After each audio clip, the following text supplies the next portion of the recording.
Law number 18 is the law of sacrifice. And the law of sacrifice says a leader must give up to go up. In fact, I can remember several years ago now doing a leadership lesson entitled, You Have to Give Up to Go Up. And into that lesson, I can remember my outline because it was very simple. I said, first of all, and it was about getting up to the top. And I said, first of all, you have to get up to go up. Because I know all kinds of people, they're still in bed. You know what I mean? They're still in bed. They haven't realized, you probably ought to get out of bed before you can be successful. You got to get up to go up. That's step number one, get out of bed. Enter in the arena of action. Take some initiative. Do something. Okay, you got to get up to go up. And after you get up to go up, after you do that, secondly, you got to grow up to go up. You got to grow up. I know people who have never matured. They're still talking about the same thing, doing the same thing. They've never developed like to. So if you want to get to the top, you not have to get up to go up. You got to grow up to go up. And then in the tape, I remember I talked thirdly in the leadership lesson about, well, you got to give up to go up. And that's what we're going to talk about in just a moment. And then the last thing I said is you need to gather up to grow up. You need to get your team together. If you really want to go to the top, you've got to gather up people because as I teach in the laws of teamwork, law number 4, the law of Mount Everest says, as the challenge escalates, the need for teamwork elevates. In other words, you've got to get a team around you, and you've got to get that team helping you to get to the top. So let's talk about the law of sacrifice. A few years ago, there was a tragedy at Mount Everest where a couple of guides got into a storm with a few of their people, and there were a few deaths. And I can remember a 60-minute interview that I watched. It was a very interesting interview because they were talking to one of the guides who, of course, lived, and they were talking about the tragedy. I think it was Mike Wallace, if I'm not mistaken, in that interview, and he asked a couple of questions that especially arrested my attention.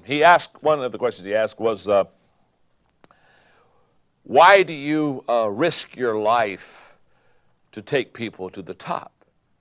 And I remember the guide said, well, it's because that's my job. My job is to take people to the top. That's why they call me a guide. And Mike Wallace says, well, couldn't you get to the top by yourself without harm or injury? And oh yes, I could do that. But it's my job to take people to the top. And the guide kept coming back to Mike Wallace and said, it's my responsibility. That's who I am. I'm a guide. And when I listened, I thought, how true to a leader that is. It's our job as leaders to take people to the top. Mike Wallace continued that interview, and then he looked at me and said, I don't think it's worth the risk. I mean, after all, to risk your life or have people in your party that not make it to the top, he said, I don't think it's worth the risk. And then he looked at the guy and said, why do you risk your life to get to the top of the mountain? And I'll never forget, that guide looked at him, and when Mike Wallace asked that question, the guide is looking into his face like, I can't believe you had asked me that question. Why do I risk my life to get to the top? He looked at Mike Wallace and said, it's obvious to me that you've never been to the top of Mount Everest. It's obvious to me. You've never been to the top of the mountain. It's obvious that you've never been there. If you would have ever been to the top, you would never ask that question. When I think of that interview, I think of leaders. Once we have been to the top and see how glorious it is, what do we want to do? We want to go back down and we want to find some other people and say, I want you to take a trip with me. I'm going to show you things you have never seen. I'm going to give you experiences that you have never experienced. That's what leaders do. Leaders have been to the top and they want to take as many people with them to the top as they possibly can. Now, here's what I want you to understand. To get to the top, you've got to give up something. It was Emerson who said, for everything you gain, you must lose something. That's why I have in your workbook what I call the leadership pyramid. The leadership pyramid is a prime example of giving up to going up. Basically, the leadership pyramid says that when you enter an organization, I guess you got all kind of options left and right, but as you become a leader, and as you become a leader in that organization, the higher you go in this leadership pyramid, the less options you have.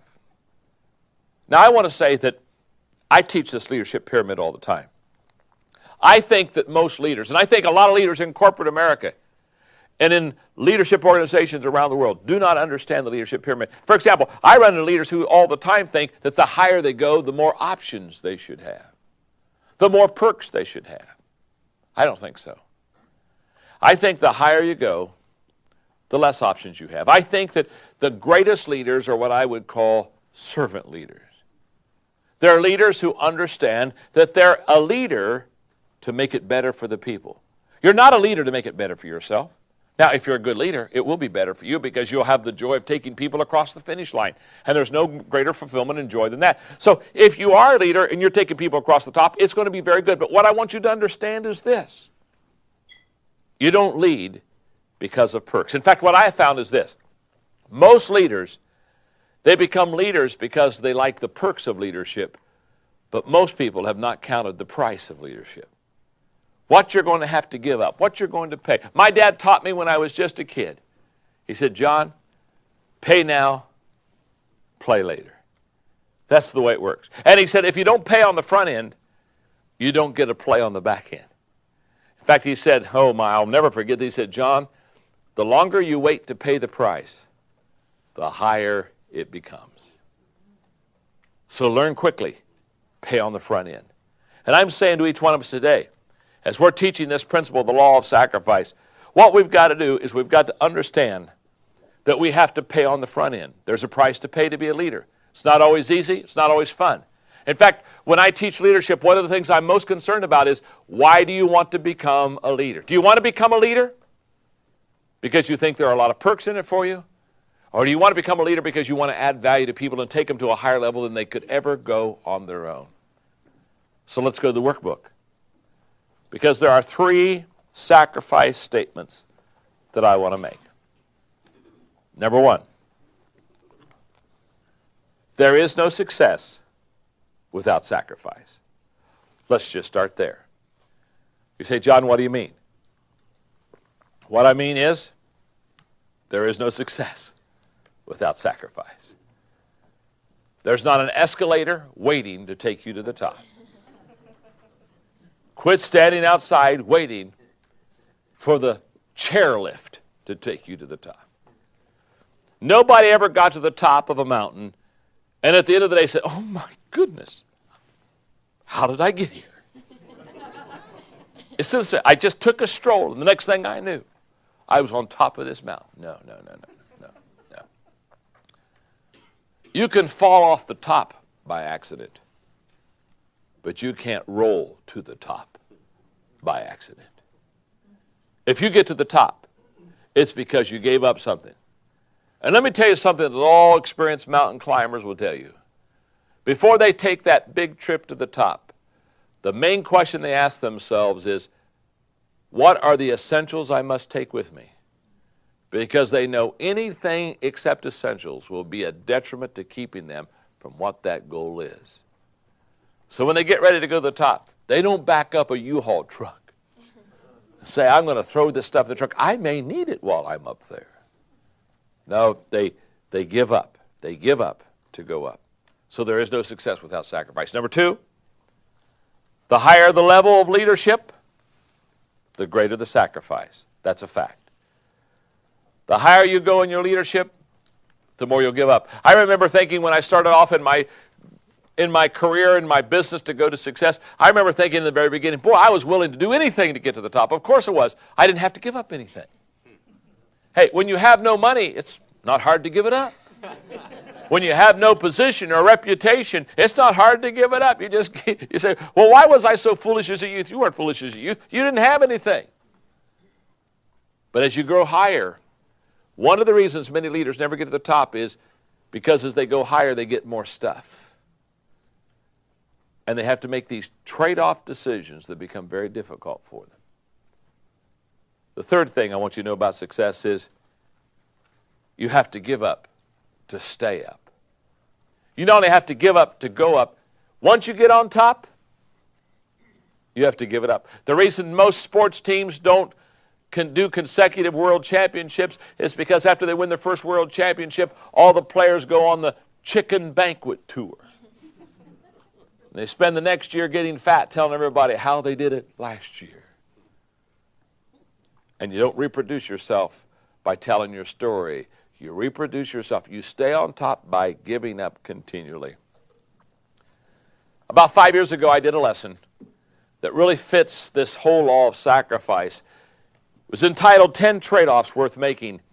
And I was at a very important part of my own career where I was 50 years old. And I was going to have to make some major changes, and I was going to have to give up some major wonderful perks and things I had in my life if I wanted to go to the next level. And I can remember that day as I sat down at my desk with my legal pad and I began to look at the trade-offs. Trade-offs such as I was willing to give up affirmation. People tell me what a good job I was doing for accomplishment to get to a next level. I was willing to give up financial gain for future potential.